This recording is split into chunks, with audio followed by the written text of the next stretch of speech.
Hey there, fellow travelers. Welcome to the Tolkien Road, episode 242. Greta, what's up? Hey. What's up? Not much. Cool. What's up with you? Not much. Yeah. Yeah. All right. Well, good to know. Indeed. All right. Boom. Moving on. Moving on. Now that we've covered that absolutely nothing is going on in our lives. On this episode, we are continuing our journey through the History of Middle-earth series as we survey Volume 9, Sauron Defeated, which is the fourth and final volume focused on the textual history of the Lord of the Rings. Special thanks to this episode's executive producers, Caitlin of Tea with Tolkien, Lise Yu, Andrew T., John R., and Ms. Anonymous. Thanks, guys. Thanks indeed. Mm-hmm. Thank you to our executive producers and to all of our patrons. Yes.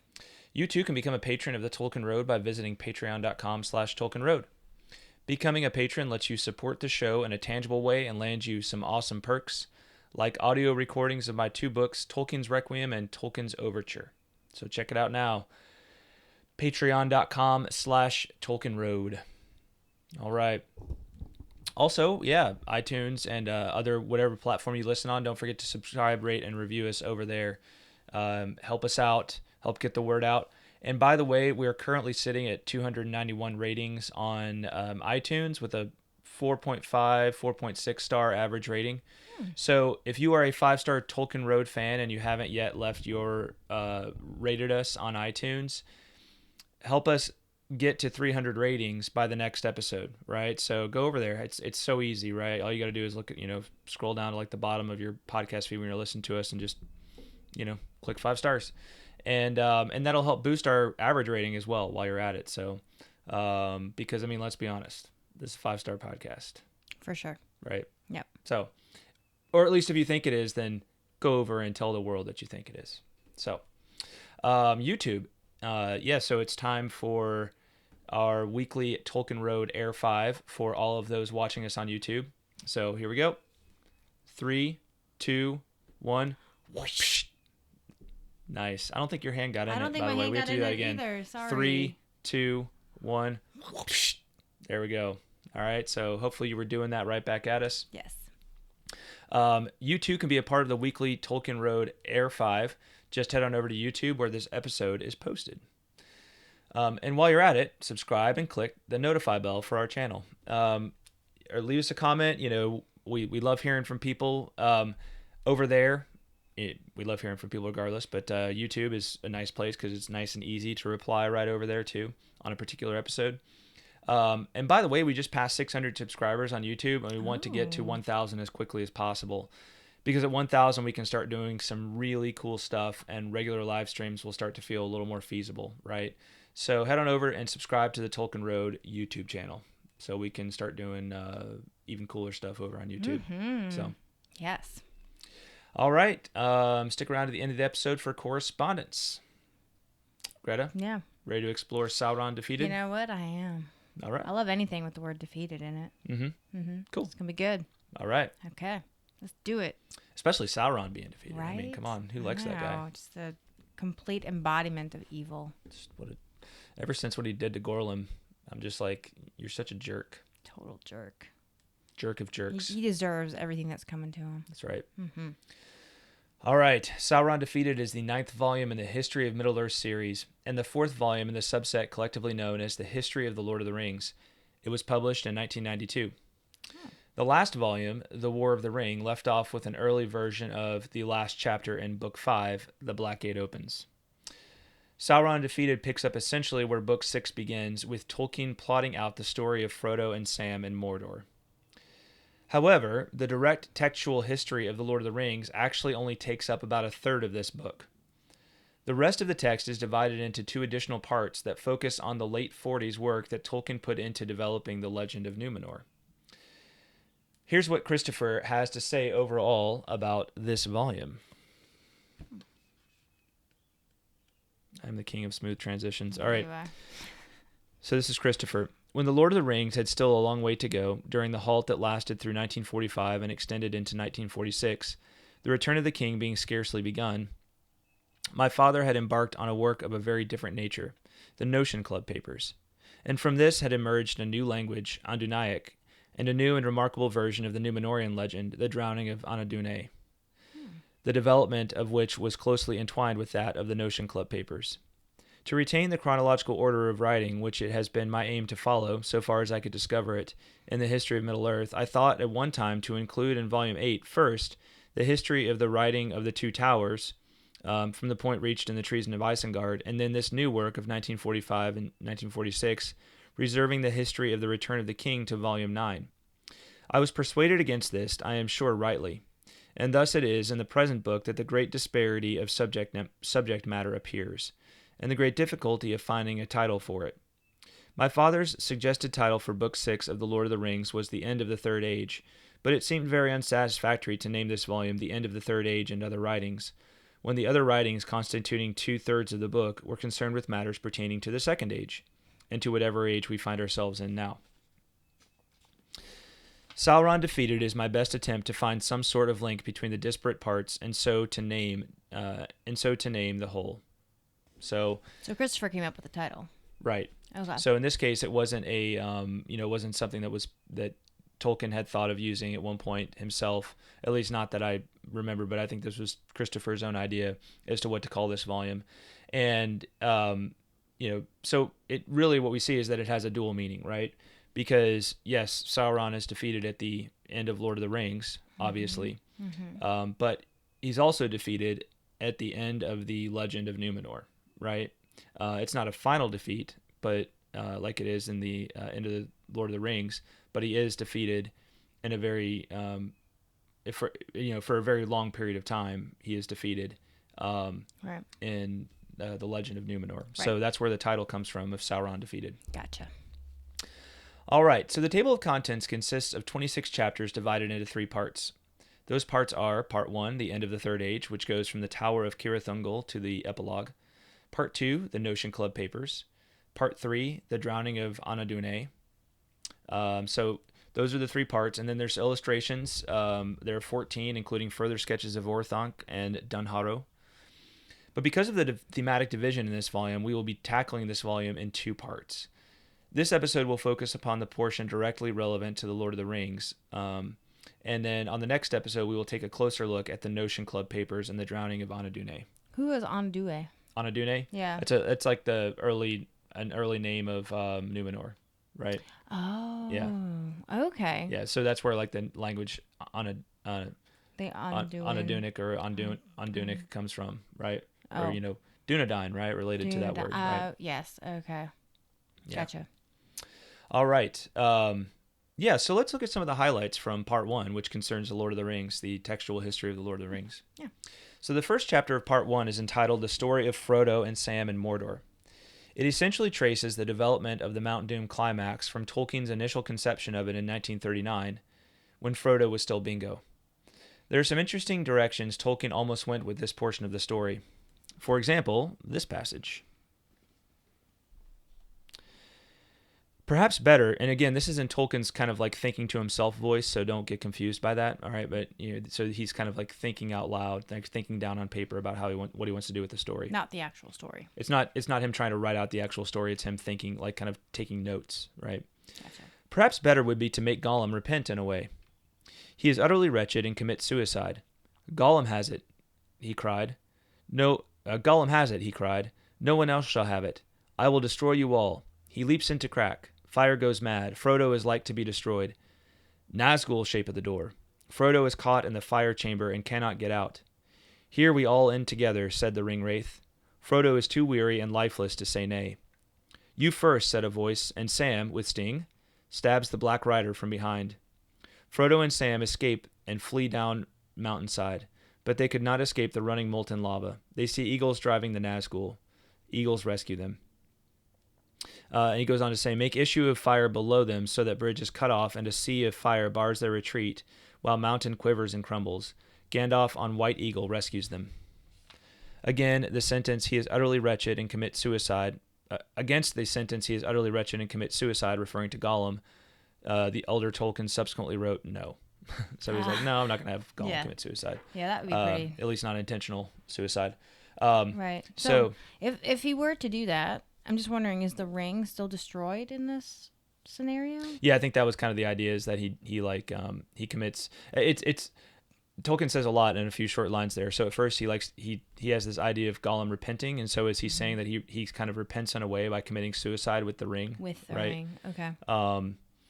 And so it's kind of like this, not to get into like the morality of suicide at all, but like, or in particular situations, but just to say, like, was he basically trying to say, like, this is kind of Gollum's only way to be heroic, like to actually do something, quasi virtuous at this point, right? Yeah. Yeah. So, interesting. It really interesting, and I also liked just this idea that one of the Nazgûl shows up, and then Sam, shows up and stabs it with Sting, right, and destroys the Nazgûl that's trying to block Frodo's escape. So right. So Sam remains a hero, obviously. Yes. Yeah. So that's chapter. So that's kind of a highlight from chapter 1. Chapter 2 is the Tower of Cirith Ungol, and it deals with Tolkien's working his way out of the corner he had painted himself into with Frodo's capture by the orcs. And so here's what Christopher has to say about this. It seems that my father returned to the story of Frodo and Sam more than 3 years after he had got the hero into such a fix, as he said in a letter of November 1944, that not even an author will be able to extricate him without labor and difficulty. As one of the outlines given in the preceding chapter shows, however, he had continued to give thought to the question, and while Book 5 was still in progress, he had discovered the essential element in Sam's rescue of Frodo, the quarrel of Shagrat and Gorbag and the Tower of Cirith Ungol, leading to the mutual slaughter of almost all the orcs, both of the Tower and of Minas Morgul, before Sam arrived. So, yeah, and it, I don't know, just as I was reading that, it strikes me that it's interesting that two of the big, two of the defining moments in the journey of Frodo and Sam, where they're like stuck, in a really difficult situation, right? The way they get out of it is not really by their own skill or cleverness, but by the by the foolishness. I'll just use that term loosely. The foolishness of antagonists, right? So in this case, it's the orcs getting into fights with each other, right? And that allows Sam to kind of make his entrance into Cirith Ungol and rescue Frodo, right? Because otherwise, he's not gonna be able to go up against a whole garrison of orcs. And then with the case of Mount Doom and the destruction of the ring, it's Gollum's own like just joy and it getting the ring that ultimately allows it to be destroyed, right? That ultimately causes it to be destroyed. So yeah, that's an interesting observation. Yeah. So what does that say about Sam and Frodo, I wonder?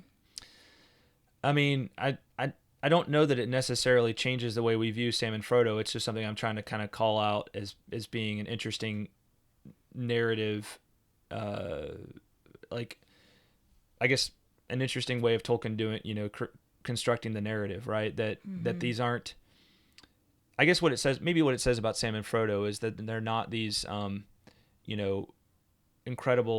incredibly like strong, perfect heroes, right? But that they're reliant upon, other developments and kind of, I can't help but feel a little like religious lesson in this, and all of our non-religious listeners may be rolling their eyes right now, but all I'm trying to say is that there's this idea of kind of like you're walking by faith, right? And all you don't exactly know like how this is going to all get resolved. You just know you have to walk this path and kind of trust that things are going to take care of themselves, right?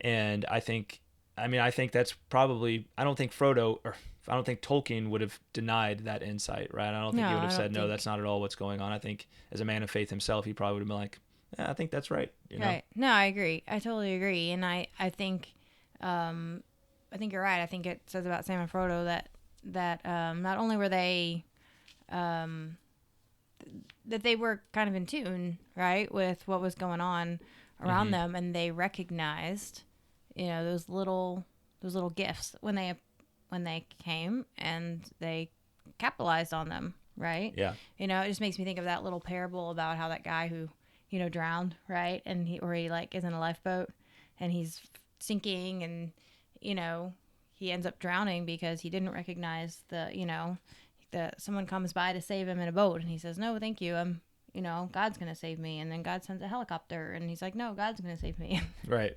And then up in the heaven, he's like, why didn't you save me? He's like, I did, like, I tried. Well, yeah, and then in that parable, it's like, it doesn't say like God sent the helicopter and God sent the boat, but he's just like, no, I'm not going to take this because I have faith. I'm going to wait for God to save me, right? Exactly, but that's and then he gets to heaven, and God's like, I sent the boat, I sent the helicopter. Right, exactly. So I mean, I'm just saying, there's like a way of walking by faith, but then there's a way of like almost being like just clueless, right? And not willing to recognize when those opportunities arise. Well, and the whole idea of like walking by faith, I mean, it can in some sense be boiled down to walking by doing what you think is right, regardless of the consequences, right? Exactly. And not knowing if you're going to make it, if you're going to complete the mission. And I think that's a big lesson of so much of Lord of the Rings, something that stands out for so many of the characters in Lord of the Rings, right? They don't know that they don't know they're going to be successful. So right, but just being able to recognize, that, oh, this is how my faith is being played out right here. Exactly. Not be like, oh no, God would never, or this can't be, this can't be the way it's supposed to happen. Right. Like not being so married to your own preconceived notions, right, about how something is supposed to play out, but being, open-minded, and willing to just kind of go with the flow and be like, okay, cool. Yep. We'll capitalize on the orcs fighting amongst themselves, and Gollum's foolhardy joy. Anyway, right on. I'll stop philosophizing. Good insights. You'll stop philosophizing. Philosophizing. You can keep philosophizing. I like falafel. I like falafel too. All right, Chapter 2, the Tower of Cirith Ungol, deals with Tolkien's working his way out. I'm sorry, we just covered that. My bad. Chapter 3 is entitled The Land of Shadow, and it deals with the journey of Frodo and Sam from Cirith Ungol to Mount Doom. So what I'll say is I enjoyed this outtake of an interchange between Frodo and Sam. So again, an outtake. This was not included in the final version. The original one. I mean the final version. Final version. Okay. So it goes like this. When he had finished, Frodo said nothing for some time, but took Sam's hand and pressed it. At length he stirred. So this is what comes of eavesdropping, Sam, he said. But I wonder if you'll ever get back. Perhaps it would have been safer to have been turned into a toad, as Gandalf threatened. Do you remember that day, Sam, he said, and clipping the hedges under the window? I do, Mr. Frodo, and I bet things are in a nasty mess there now with that Lobelia and her Cosimo, begging your pardon. There'll be trouble if we ever get back. I shouldn't worry about that if I were you, said Frodo. We've got to go on again now. East, Sam, not west. I wonder how long it will be before we are caught and all this slinking and toiling will be over. So I just like that, Frodo being like, hey, maybe it would have been better if Gandalf had just turned you into a toad, right? That made me chuckle. I missed that. I didn't realize that's what he said. Yeah, he said, right here, he said, I wonder if you'll ever get back. Perhaps it would have been safer to have been turned into a toad, as Gandalf threatened. Oh, I see. Right? How could being a toad be safer? It's not supposed to be. It's just he's saying, they're in the middle of Mordor right now, right? And he's like, anything would be better. Would you have rather been turned into a toad at this point? Mm-hmm. I guess you'd be able to camouflage better. Yeah. Yeah. Sneak into the gate unnoticed. Oh, speaking of toads, I got to tell you guys this. This is kind of a cool little aside. So I've been listening to Wind in the Willows on via Audible lately, and so I was doing some yard work the other day, and I was just listening to a story. I think it's the part where Mr. Toad is he like gets in trouble with him because he steals the car and he gets in trouble. Literally, as I'm listening to that, I'm trying to fix this hose kind of holder in our front yard, and this like little toad pops out of the and like we don't see toads all the time around here, like we're not like in a swamp or something like that, so it was like, whoa, that's weird, like this toad must have known I was listening to a story about him or something like that. So it's cool. Yeah, just kind of a funny little moment. Coincidence. Yeah, funny little coinkydink. Yep. All right, chapter 4. Let's see. Yeah, chapter 4, Mount Doom, focuses on the development of the actual scene where the ring is destroyed. Of it, Christopher says, "It is possible that some more primitive material has disappeared, but it seems to me far more probable that the long thought which my father had given to the ascent of Mount Doom and the destruction of the ring enabled him, when at last he came to write it, to achieve it more quickly and surely than almost any earlier chapter in The Lord of the Rings. He had known from far back that when Frodo came to the crack of doom he would be unable to cast away the ring, and that Gollum would take it and fall into the chasm. But how did he fall? In subsequent outlines, Sam's part was pondered. My father knew that Sam was attacked by Gollum on the way up the mountain and delayed, so that Frodo made the final ascent alone. And he knew that Gollum got hold of the ring by taking Frodo's finger with it. But for a long time he thought that it was Sam who, finally making his way to the Chamber of Fire, pushed Gollum with the ring into the abyss. In none of the later outlines given in Chapter 1 did he achieve the final articulation of the story. But there seems good reason to think that these belong to the period of the writing of Book 5, and if my chronological deductions are correct, he had plenty of time to find out what really happened before he came actually to describe the final moments of the quest." So the real, I guess, point of significance for that, the whole Mount Doom fiery room scene is what's Sam's role, right? That's Tolkien knew from an early point that Frodo wouldn't be able to destroy the ring himself, and that Gollum would kind of have to be the one that ultimately perishes with the ring.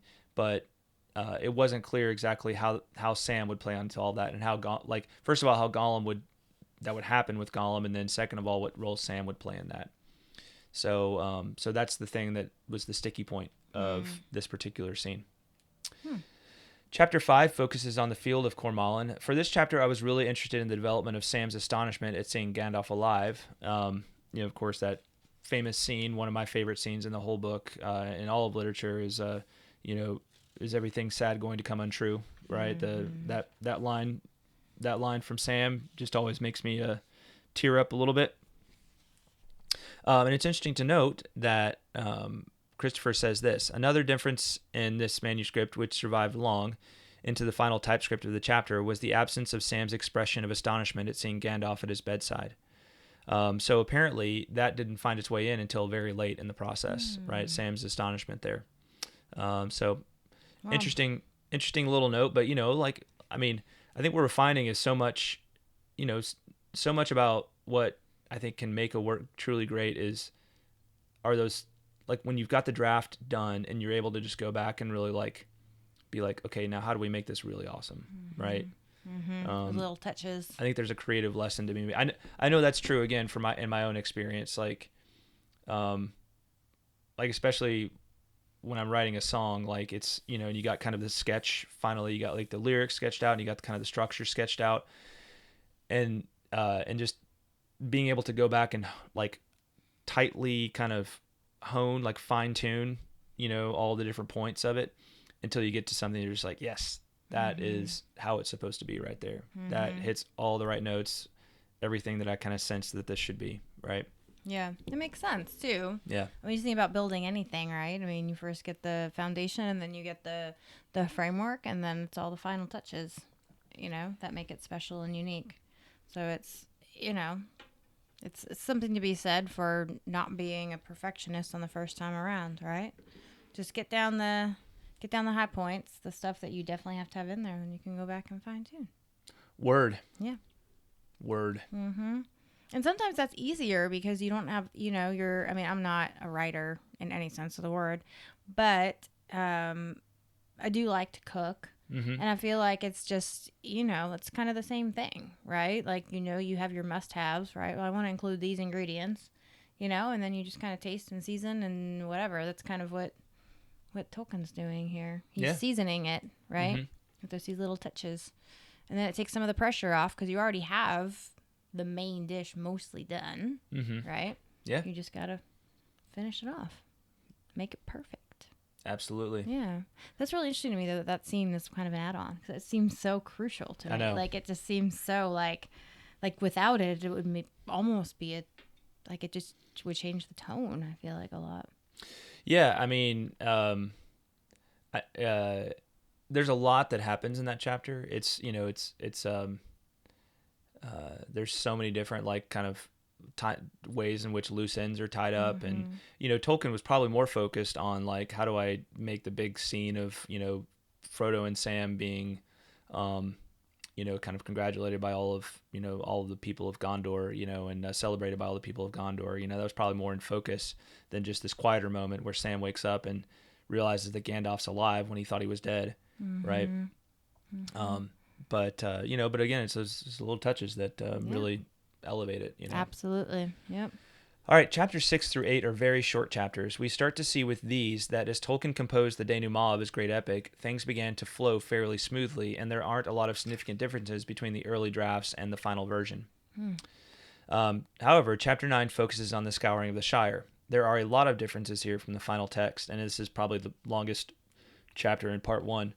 But perhaps the most interesting is that the character Sharky exists, but is not Saruman, right? You remember Sharky from the Scouring of the Shire? Oh, yeah. And there's this figure Sharky that they refer to, and then we realize late, and once we're into the chapter that Sharky is actually Saruman, right? Right.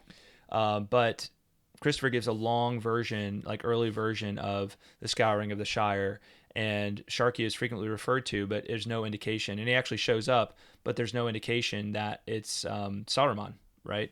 And so much so that it's clear that Tolkien wasn't like, this is going to be Saruman, right? He had to kind of discover over time that it was, oh, maybe this is Saruman, right? In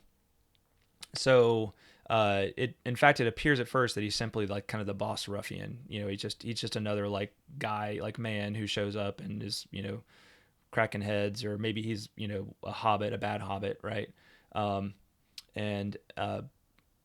Saruman is mentioned as being behind all of the trouble, but not in a like on the scene kind of way. So that's an interesting note in terms of the development of this story.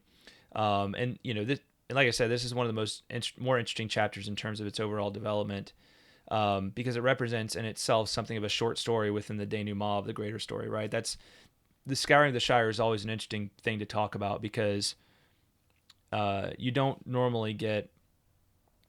It's maybe more common. It's like I feel like it may be more common in storytelling these days when you kind of think everything's done and then you have like one more big attack by a bad guy or something like that. But that may be not even quite what this is, right? Because this is like not even the main bad guy that's coming back for another fight. But anyway, the chapter itself is like this short story within the denouement of the overall story, right? So there's just a lot more. It's not just like tying up loose ends. There's a lot more. It's a whole story within itself.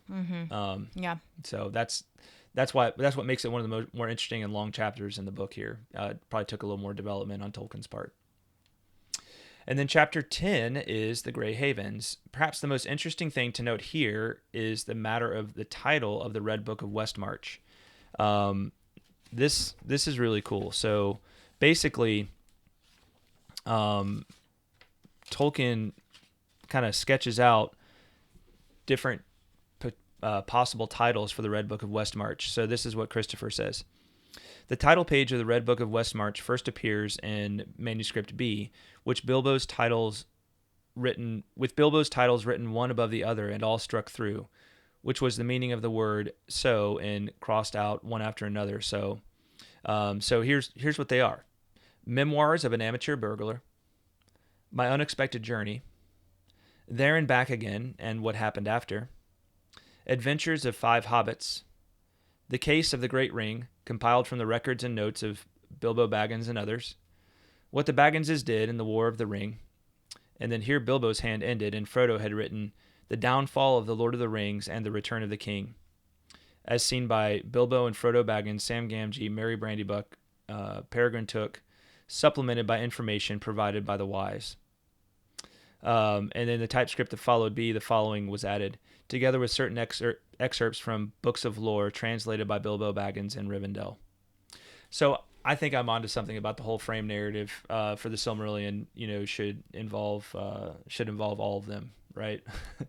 So those were alternate titles for the Red Book of Westmarch. Is that what you're Yeah, saying? yeah. I Those were see. like Bilbo's titles that he was toying with, and then Okay. Frodo came up with the final title. I believe the final title actually appears in in the Lord of the Rings, but I don't think it mentions any of the crossed out titles. Okay. I was just Right? gonna ask that. Yeah. Okay. So, I yeah, like the crossed out titles I know. though. They're all really good. Well, they're fun to consider, and Yeah. there's something about those titles that makes because they make you realize like what people are thinking about this, the focus of the story as they're writing it, right? Mm-hmm. Um, it tells you something about it, right? And Yeah. it kind of gives you a perspective on it. So I just love that it starts out as like memoirs of an amateur burglar, and it's like my unexpected journey, um, and uh, and there and back again, and what happened after. Those three would just be like, it's just Bilbo, right? Because those three just focus on the Hobbit, right? The story of the Hobbit, Right. and then Adventures of Five Hobbits would be like, okay, now we're talking about what happened with Bilbo and Frodo, Sam, Merry, and Pippin, and then it's like the Case of the Great Ring. That's even more what the Bagginses did in the War of the Ring, right? So it's like Bilbo's like adding to this Red Book of Westmarch more and more as he's going and having to change the title. The Case of the Great Ring makes me think of all those Nancy Drew novels I know, that I read as a. It sounds like a detective story. It does, yes. That would be fun. Like to think of Bilbo like in is like a It's like a Hardy Boy detective. or Yeah. Man, there's I really do hope that one day there is, and I know some of you do not want this, but part of me just would like there to be more stories like of just Bilbo going on adventures, or other characters doing. It's like some fan fiction kind of stuff. Well, not Yeah. not just fan fiction, but like an expansion of the universe that's like actually kind of like quote unquote official, done well, of course, right? Having to be true to Tolkien's vision, just like everything should. Yeah. That happens within Middle Earth, but I don't know. I just would really enjoy it's just like a well written story of Bilbo going on another adventure or something like that. Yeah, for sure. Or maybe doing some detective work of his own. I know. Like, That would be really fun.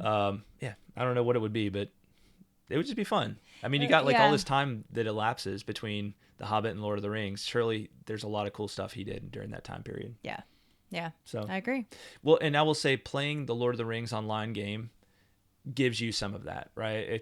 Because it's not official, I guess, in terms of the lore, but it's very well done. Every time I don't get much time to play it, but I really enjoy playing that game whenever I get a little time. And there's all these little things, all these little adventures you can go on, and all these little things, so it just feels immersive into that world. Yeah. So cool.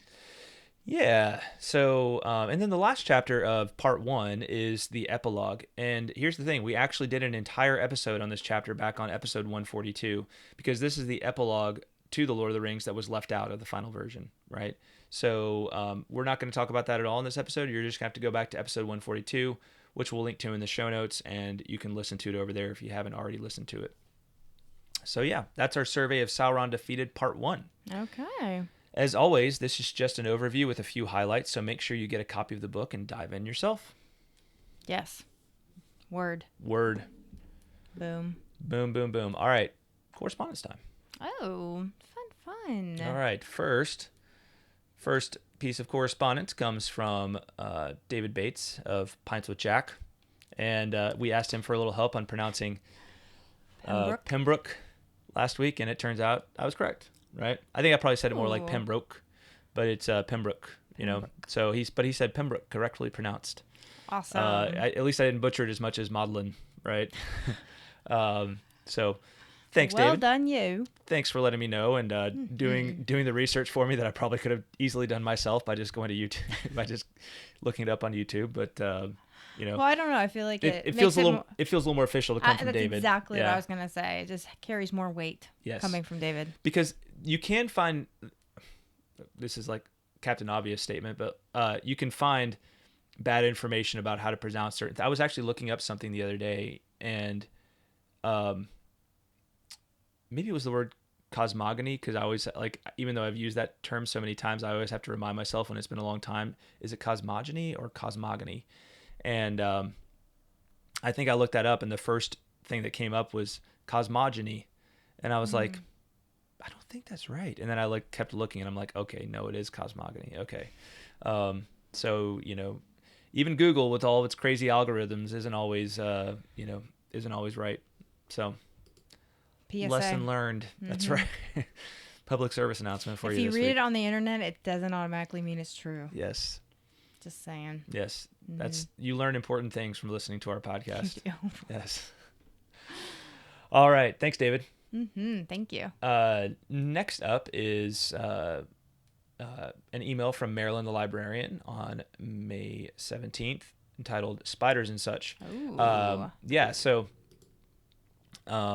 she says, hello, Carswells. Persistence pays.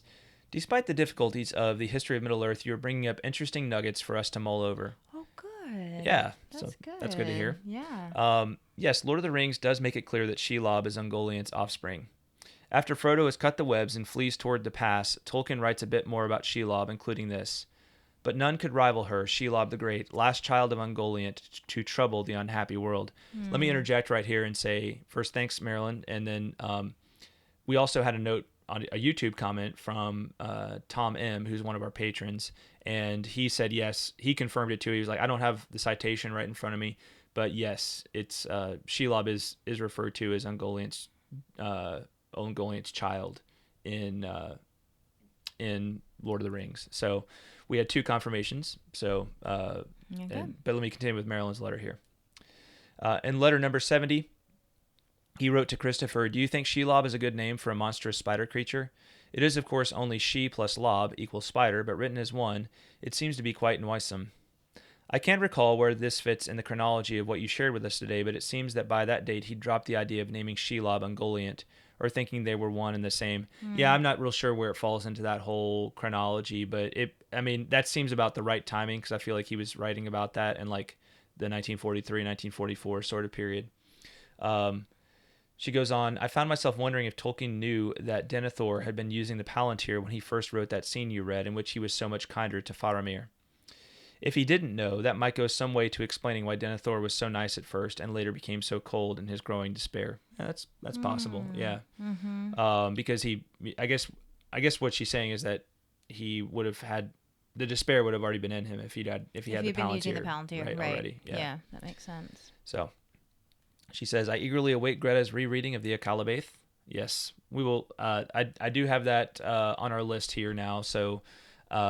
I think we'll probably get to it shortly after we finish up History of Middle-earth. Okay. Yeah, so you've got a little bit of time. I was going to say, you need to give me a deadline, because I work much better under the pressure of a deadline. Work much better under pressure? Well, under the pressure of a deadline. I'm going to give you a deadline right now. Okay. Maybe it's good that we're catching this on air, because then there's record of it. Hold you accountable. That's right. Okay. Let's see. Let's go with... Yes. Let's say by end of June. Oh. End of June 2021. Okay. All right. I got a month. A little more than a month. That's okay. right. And then sometime in July, we'll try and do that episode. All right. Is that one that I'm going to be leading? Yeah. Okay. Yeah, that's the plan. All right. I have taught you enough, young Padawan. I'm afraid that remains to be seen. I'm definitely not. That. You don't want me doing the editing, though. That's for sure. No, not doing the editing. Yeah. But I'm gonna do like show notes and like. Yeah, just lead the discussion. I mean, I'll read it again too, but okay. Just to lead the discussion. Yeah. Okay, I'm trying to remember how this all came about. Well, so I think it was. I know I mentioned it. Like, it was my idea. Yeah. But I can't remember what put the idea in my head. First of all, before I get away from Marilyn's note, Marilyn, thank you for your great note as usual. Yes. I believe it was Paul that sent it. Let's see here. Looking back at my old notes. Oh, so it was his suggestion? I think it was. Okay, we don't have to figure it out right now. I was just trying to remember, because I know we've talked about it quite a bit, and I just couldn't remember. Yeah. The how it all got started. Well, I won't subject you guys to the pain of trying to figure it out right here on air. So, but anyway, it became a thing. It became so, a thing. Yeah. All right. We're going to do it. We're going to do it. Do it. All right. All right. Well, that's all for correspondence this week. We'd love to hear from you. TolkienRoadPodcast@gmail.com. Tolkien Road, Facebook, Twitter, YouTube, Instagram, etc. Yeah. I don't really know what the etc. is at this point, but if All you figure the it out, let me know. See.